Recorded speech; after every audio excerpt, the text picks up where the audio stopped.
when it comes to talking about yourself, don't, is pretty much the key here. This really isn't about you, and this isn't about your achievements, and it's not about all the great things that you can do. This is about them, and it's about their problem, and it's about getting them their solution. That's it.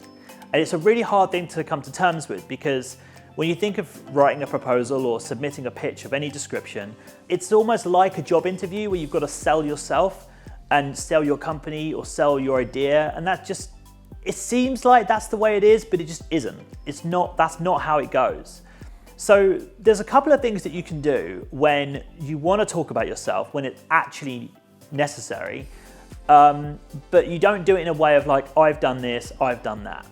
There's a key to this. Drop in little statements of high value. So these are like little positioning statements. So you'll see people like Jay Abraham and Tony Robbins do this all the time.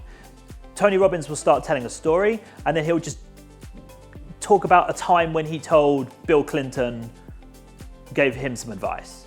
And you're like, you work with Bill Clinton? Mental. I don't even know if this is true. I think it is. I think it was Bill Clinton. But the point is, they're dropping that subtle little bit of high value in there. So you want to do the same thing. So if you were a finalist at an award, for instance, you want to mention that. That's a really important point.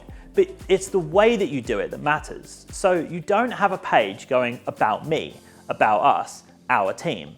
That's not the way you do it. So if you want to talk about an award that you've won, just drop it in.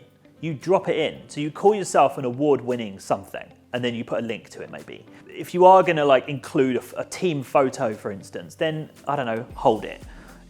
So it's a little, make it a little bit more subtle than just simply writing out like a CV or a resume for you American people.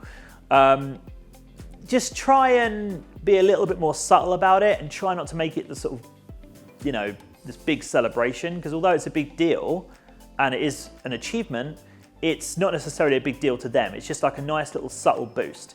So things like talking about your team and about your company. It's good to mention the team because it shows that there's a company behind it, but maybe what you want to do is incorporate it with your process page. So if you have people that take over a different stage of the process and different people that work on it, maybe a little quote or a little testimonial or a little like call out graphic from that person saying, you know, I do such and such at that relevant stage in the process. So it's like, it's a nice little thing, like this is going to happen and this is the person that's doing it. Then you're going to go to this stage and then Jenny's going to take over, that kind of thing. So just it makes it a little bit more human and a little bit less sort of utilitarian.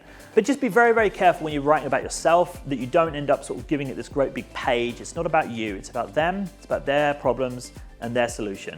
So if you are going to talk about yourself, do it in a subtle way and do it in a classy way.